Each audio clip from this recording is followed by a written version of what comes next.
Hello, this is Cuckoo. Right now, I'm kind of in between projects, in between videos, and in between everything. But what I want to make a video about today is about my Eurorack modular plans, and I've decided to make kind of create a musical set based on a Eurorack modular system. And for a long period of time, many years, I've been trying out different modules, trying out what it means to me, what I want to do with modulars. But it's never come to this point where I felt like, oh right, this is it. Now I'm going modular. I'm going to make a modular set because it requires so incredibly much time and effort to just search and scout and find out what it is you like, because there are millions of modules. That's what it feels like. Sure, there are not millions, but maybe actually there are millions of modules out there.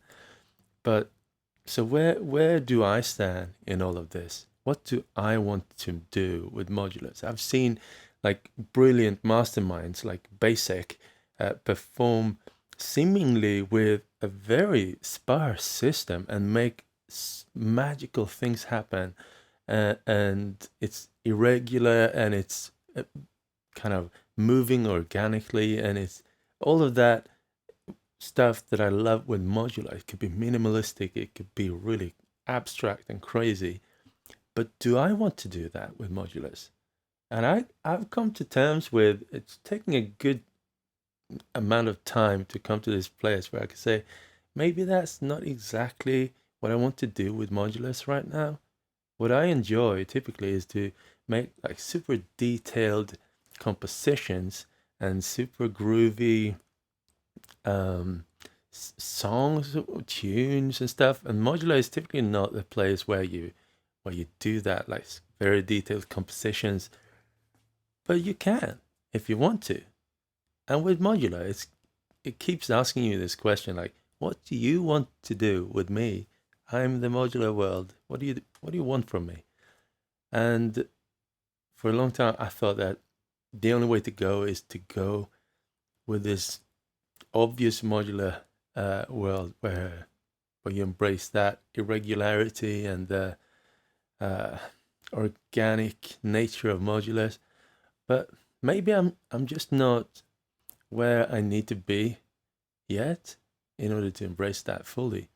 And also, I think to embrace it fully, I need to spend more time with modulars. So, what I've come to terms with it that I still really enjoy making those detailed composition and groovy things. So that's where I'm going to start with modulars. I've got this system here. Let's see.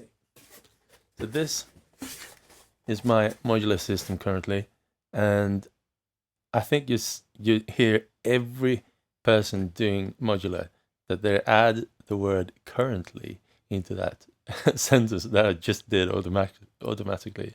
Yeah, this is my current system. Is what I've used currently because it's changing. You can swap out any module, and all the fundamentals are totally changed suddenly. But I'm gonna start with what I know that I really want to do, which is detailed composition and detailed sequencing. And this will be my brain for that.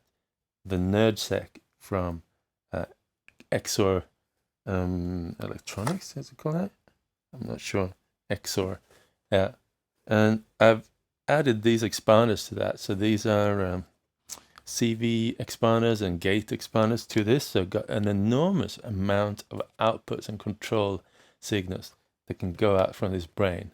So I can, yeah, prepare a lot of stuff and everything going out into a system which I've tailored for my needs. I still ordered a couple of new modules from 2HP, notably because they have some really small 2HP modules that I need. I need more VCAs. You can never have too many VCAs, which means I can control the voltage and the signal strength, and I can control that voltage through these CV outputs. And I've ordered another module from Qubits called Chord because I know that I would love to sequence chords And typically sequencing chords in Modular is, yeah, it's going to be hard because it's taking up many notes. But then you've got this beautiful little chord module with wavetable synthesis from qubits, which I'm going to install once it comes. So VCA is going to go here, and maybe even a small like mixer in between these. And then also that chord module is going to be here somewhere. Yeah, I think I'm onto something. And also this, I want to give a big shout out to this. This is called TBD. It's to be decided. That's a module which is open source. You've got a Wi-Fi here. You can control everything over Wi-Fi if you want to. But of course, a couple of inputs here. So what I'm going to use this for in this case is mostly the module called Rompler, which is a sample player. And you can go pretty gnarly with that too. It's not just playing samples. You can mess it up pretty bad if you want to. And so it's got slots for 2 different engines. So I'm thinking the Rompler on one, and we'll see what I do on the second one. And this is the make noise morphogene. And for a very long time, I just wanted to become an expert on this. I don't know. It's something about the name of it. It's in stereo samples is fun. It's sampling in 32-bit floats, I think, so you can tune stuff down incredibly low, and you'll still have like surprising overtones there. So I'm very curious about this. I know it quite well now, the basics, but I haven't really figured out what to do with it in the settings, because I think the Rompler is going to be more of the sample launcher, and then this could be a more an experimental sampling role. Yeah, we'll see. And then we've got the big dragon here, Zoya Eurobureau, which is gonna serve as a multi-purpose solution box. I can do like tailored CV solutions if I want to, but also I think what I'll do mostly, to be honest, is to do like end effects, like send effects, like reverb. It's got beautiful reverbs, and I'm gonna definitely use some reverbs for that. But it's only got 2 audio inputs, so we'll see if I use stereo input or take like 2 separate signals there.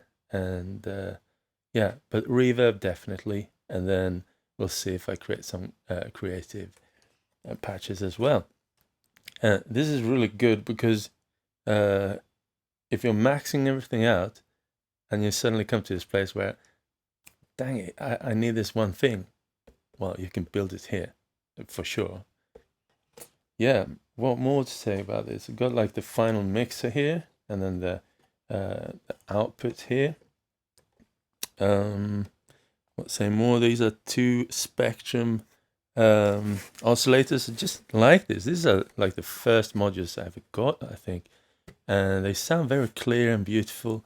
So I think I'm gonna keep them. It's what I have from WM Devices. I'm not sure if they make these still, but they're very nice, lovely tone. And yeah. One thing I want to mention is like this nerd sec can pump out a lot of LFO stuff, and also it's got its own envelopes, and the envelopes can be combined on the same port as an LFO if you want to, so you can be really creative here. And so the envelopes, I think it's all gonna live inside here, most of them. Yeah. And also a cool thing with the NerdSec is it's got its own FM synth engine. So that is something that I'm gonna exploit and explore. Yeah. All right. Yeah, so I think we got a good overview. And I'm also planning to have like an external keyboard, and maybe the no coast, the nil coast, 0 coast on the side here. And I'm thinking, I mean, I want to be able to play any of the synths from the keyboard, and with a key step I could do that easily, but just changing the MIDI channel and go into here and then and set it all up here so that MIDI channel can go out and override any port. Yeah, yeah. So we'll see what kind of music I'll make with this. I'm thinking kind of minimalistic uh music with beautiful sine wave tones and the FM from here and beautiful reverb from here, and just think more about the composition than about the gizmos and the yeah. We'll see.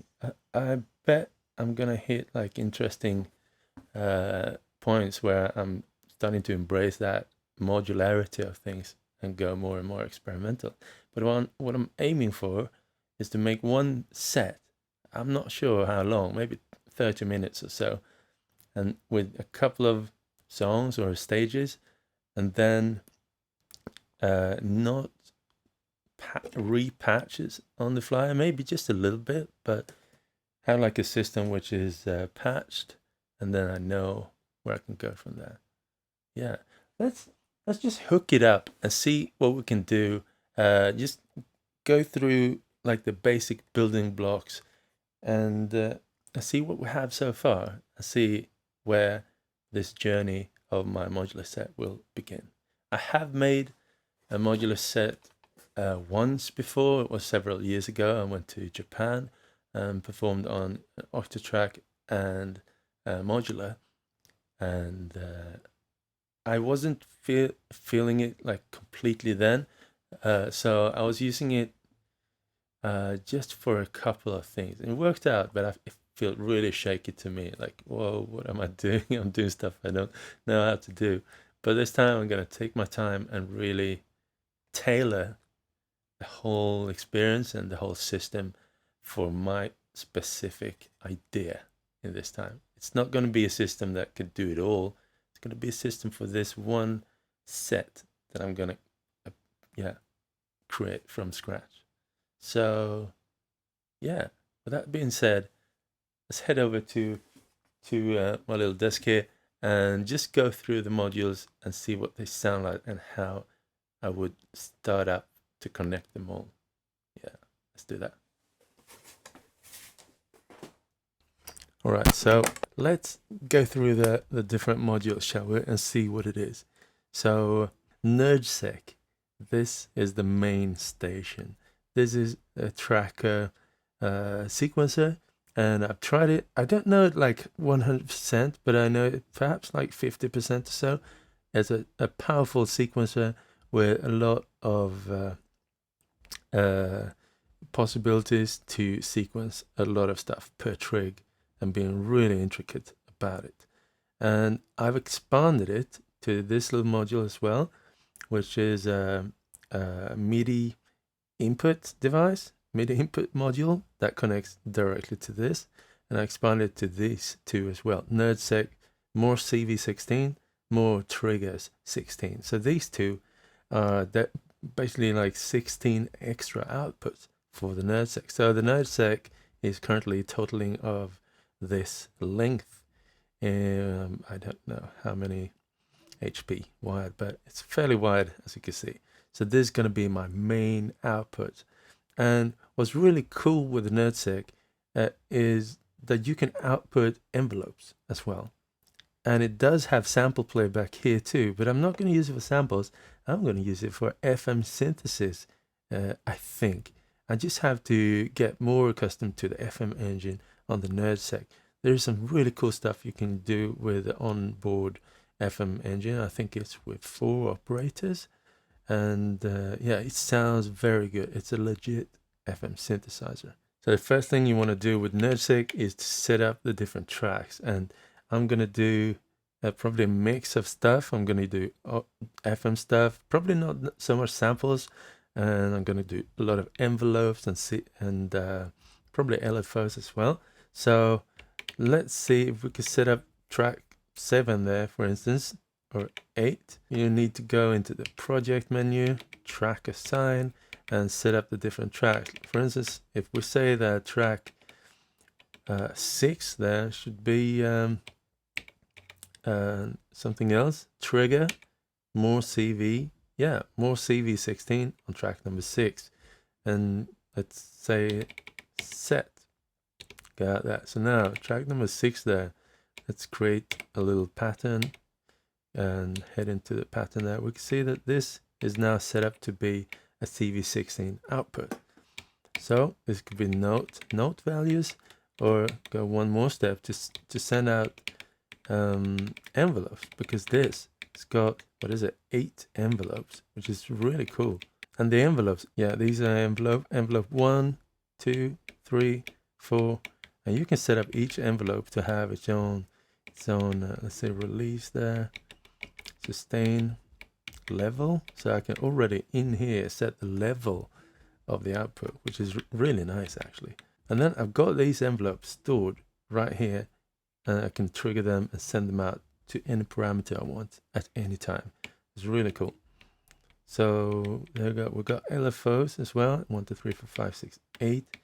This module has 8 LFOs and 8 envelopes. That is really, really sick. I mean, it could be like envelopes here and LFOs there, or you can send out envelopes on the LFO pages, the LFO outputs, so they could be interconnected, which is really, really creative and interesting.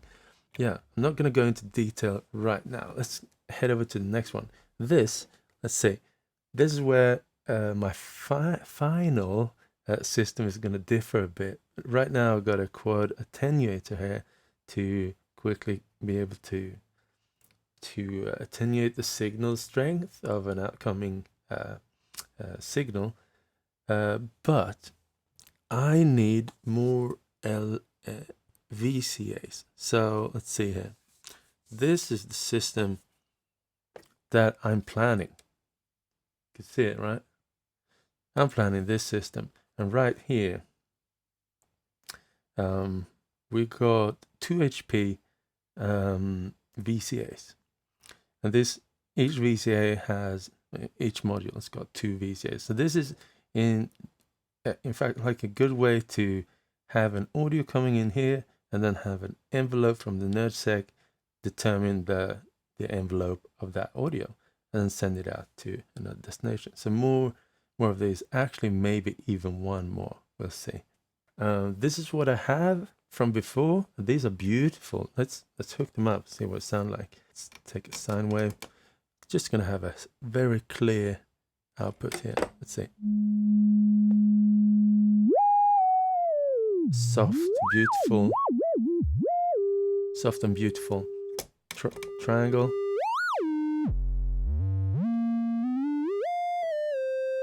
Pulse.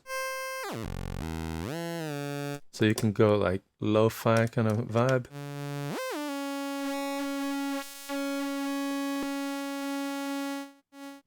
This is nice. And you can do FM as well. Let's hook up the FM and send a sine wave into the FM of this module. So we've got 2 modules here, no envelope or anything. That's linear. This is exponential.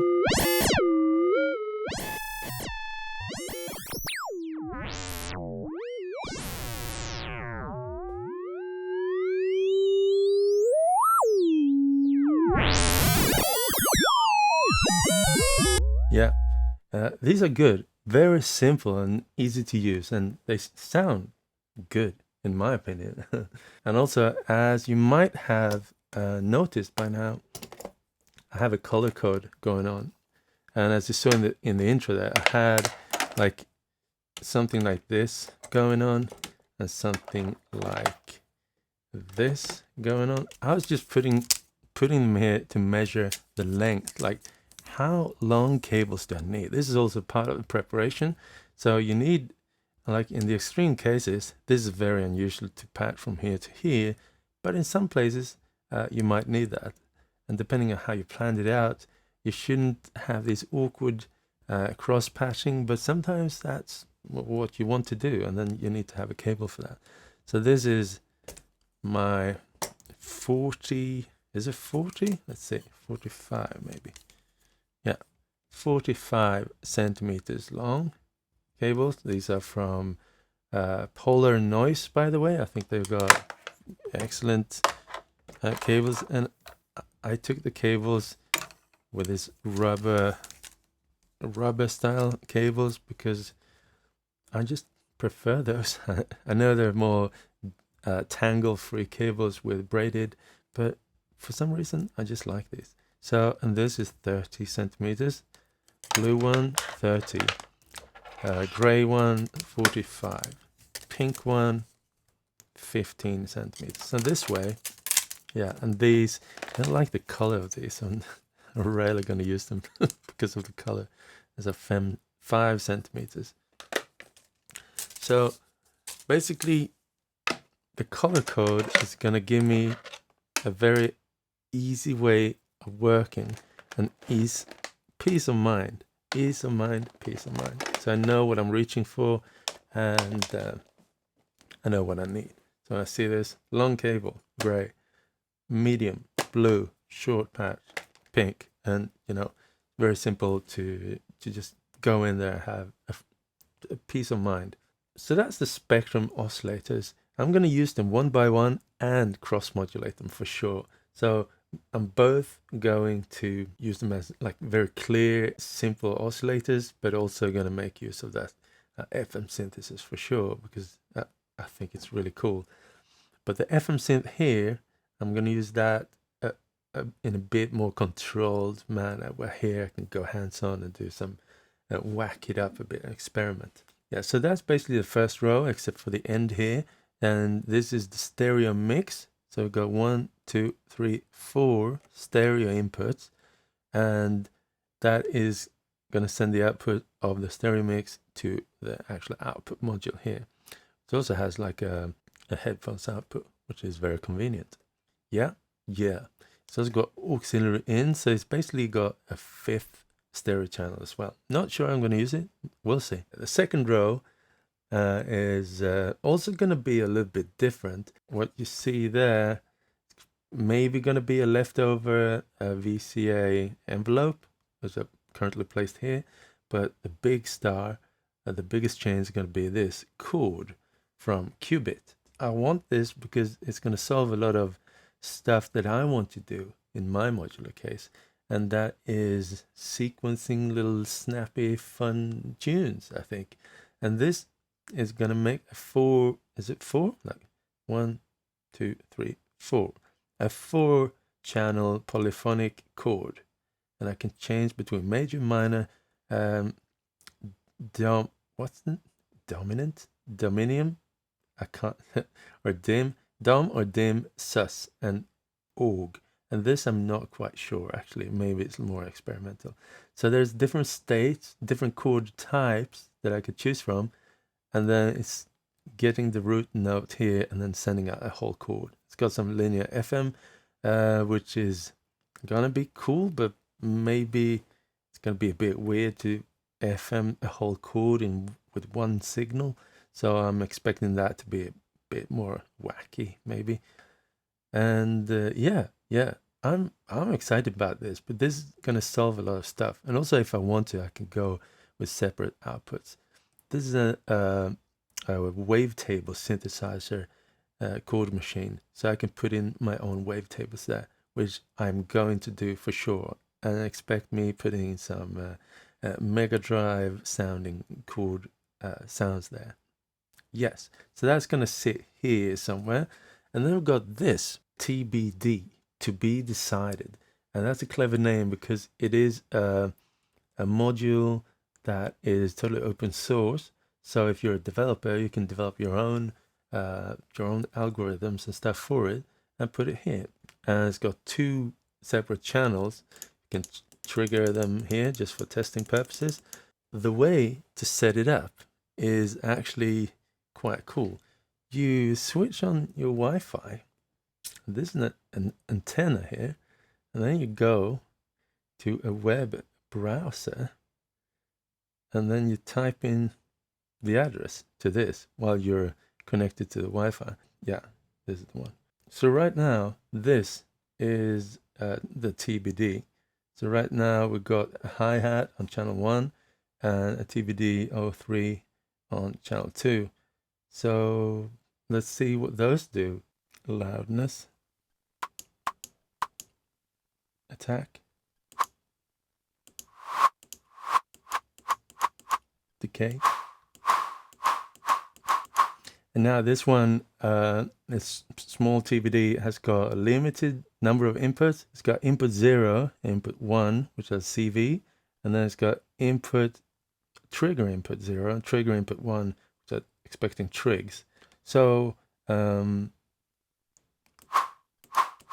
if I want to hook these up to different parameters, I could do that here with, for instance, let's say frequency would adhere to this 0, potentiometer 0.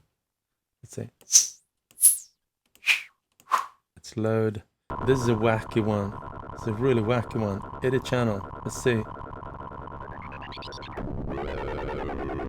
So what I'm going to use this for is mostly selecting like 1 or 2 specific ones. Like Rumplay, I mentioned that before. I'm going to play samples basically with that, but also do some try to whack it up a bit and embrace the crazy nature of the TBD. Next up, Sound Hack Morphogene by Make Noise. I don't really know it that well. I've tried it out and I've made some experiments with it, but I still really don't. I cannot say that I really know it. So it's gonna be an experiment and a journey for me, because in the beginning I was thinking, yeah, let's play slices like an Octatrack, but then I'm kind of missing the whole lovely nature, quirky nature of the Morphogene, just playing slices. So that's why I'm having a slightly smaller machine to play slices and make samples. But this, let's see,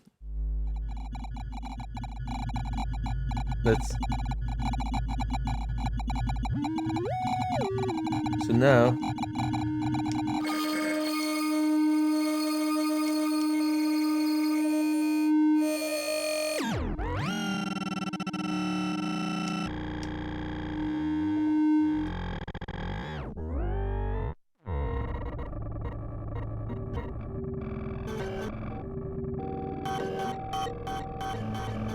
yeah, so I'm going to use this for experimental breakouts, and I'm going to bloom out into this wonderful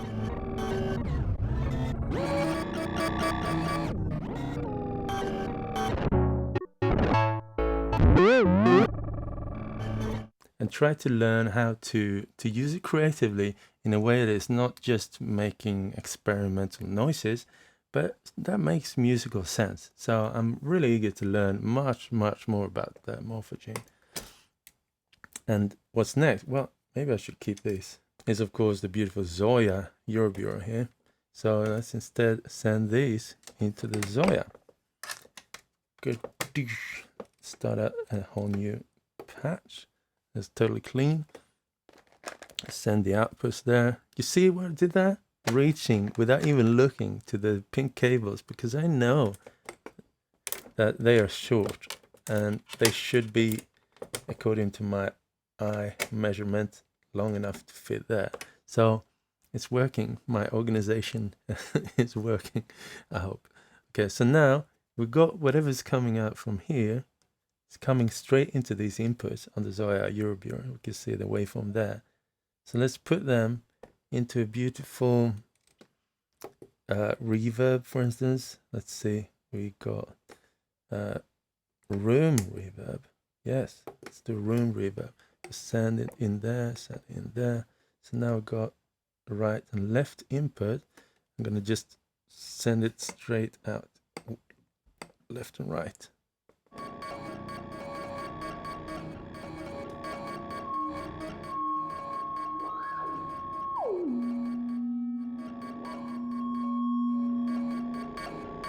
So now we've got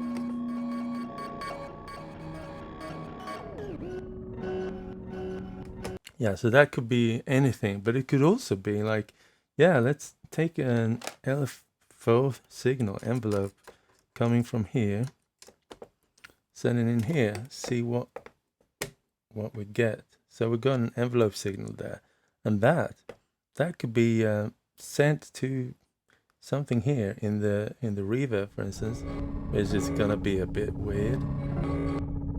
To the mix, yeah, send it to the mix.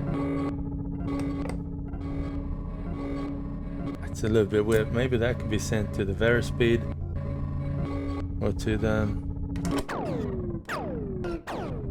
It requires finesse, and this is no finesse. So, for instance, I could easily here say like, oh, I need an LFO. Okay, let's control modules LFO. Yes, I want that to be a sine. Okay, we're good to go.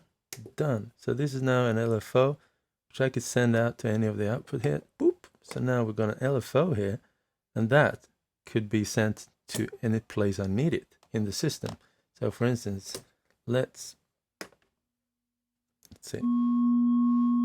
Let's send that LFO to here.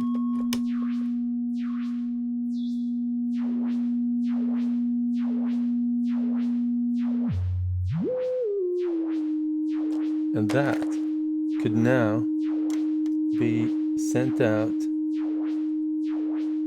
to the FM input of the neighbor.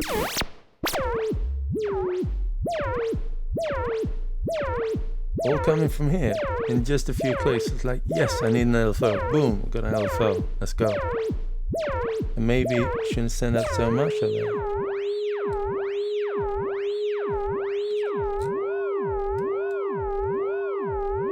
And now, by now, I can say like, well, let's send another LFO at the same time to the same port. Okay, let's do that. Control module LFO, but that one, I want that one to be, let's say, random. So there we go, random LFO. Now looking like that, faster. Okay, I'll send that to the same output. So now we've got two LFOs sent out on the same output, and we've got this. Super fun. And now this result could be sent to this one here. Input, and then that one could be sent to the output to here.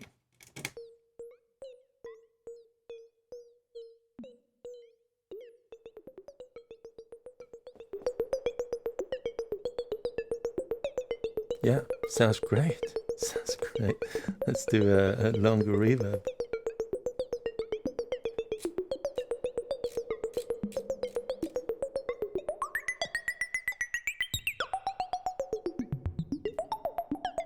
And now this could, instead of being just like this, it could be sequenced by a trig coming from here. So let's do that. Output number 1, which is this. Let's do like a little sequence here. But now,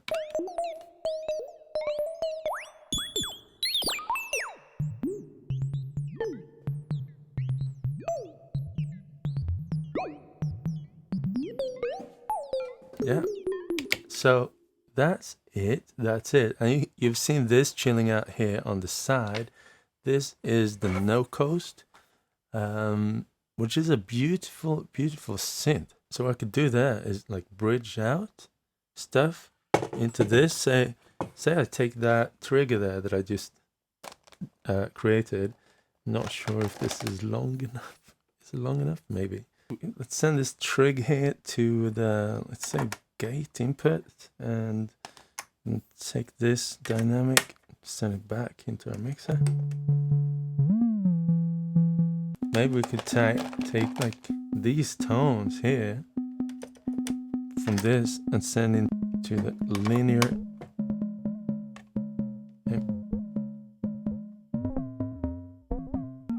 Okay, so this is all very experimental. What if we just want to play this as a little lead synth?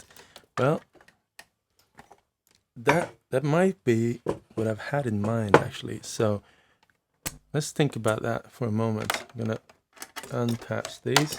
So this keyboard here, this spits out this MIDI cable. So I'm gonna put the MIDI cable into this expansion module, which is a MIDI expander. So let's set it up. Track number 1 here, CV number 1, douche, sending to volt per octave on the note coast. And then trigger number 1 is sending to this gate here. Oof. So this should fire off a note when these get a signal. So how do we set up so that this is going to do that? Let's first take a moment to think. I want to be able to program and live jam. And with live jamming, I want to just set the MIDI channel 1 through 8 for the different channels here. Maybe even do something here, I'm not sure yet. But so MIDI channel 1, I want that to play on track number 1 there. Currently, that is a trigger channel. So let's say MIDI channel 2. Let's do it this way, for instance. Douche. Go in there and say, let's see, project, track assign. So track number 2 is now modular. Good. Input recording setup. Douche. Go down here and first turn on MIDI data input and then go to channel 2. Channel 2. It's detecting MIDI and I want that to be track 2. Ooh, yeah, input. Cool, we see stuff there. Let's see if the sound, if it's generating any sound for us.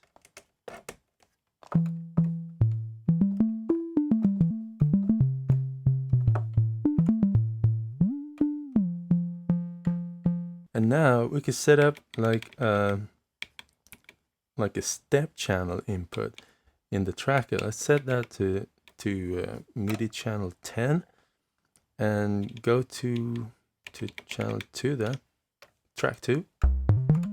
And now set this to channel 10.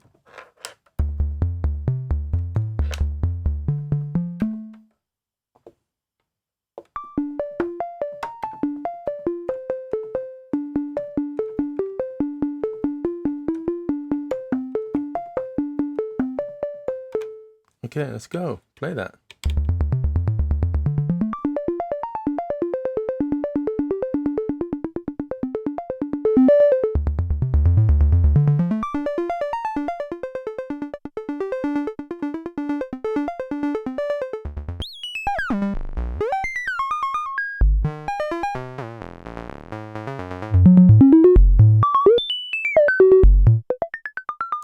Ooh, it's got a nice tone. And we could combine that with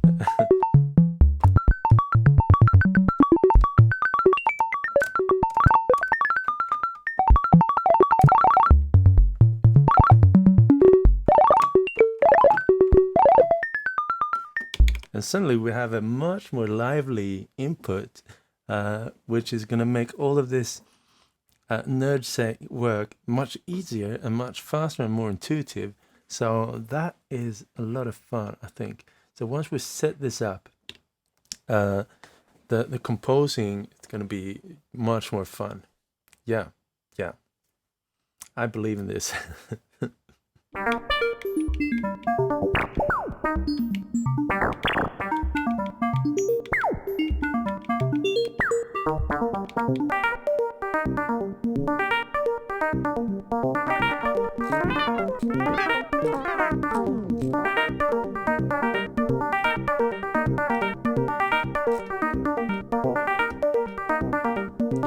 Yeah, well, I'm getting lost there, but this is the system that I'm going to use, and I'm going to try to create a playful playground where I can start creating creative, fun, and musical songs. So that's going to be it for this video, and I'm just starting out, so hopefully we can gather around later this month and have a second peek at where I'm at the moment, and hopefully by then I'll be having something more concrete to show you, I hope. Or I'm in a mental breakdown, but that's part of the process, I guess. So cool. Peace out, everyone. Thank you all for supporting me over at Patreon. That it is immensely amazing. I thank you so much from the bottom of my heart. Appreciate you all. You know that. And if you want to support me, head over to my Patreon. I appreciate it. Got a web store with patches and sample packs and stuff where you can visit and support me that way if you want to. If you're more into this one-time donation, or buying something from a web store is very, very appreciative too. So just by doing that, you're basically sponsoring me in order to stay alive and keep doing these videos. So yeah, thank you so much. So peace out for now, and see you soon again, and I hope we can have a wonderful time together next time. Stay curious.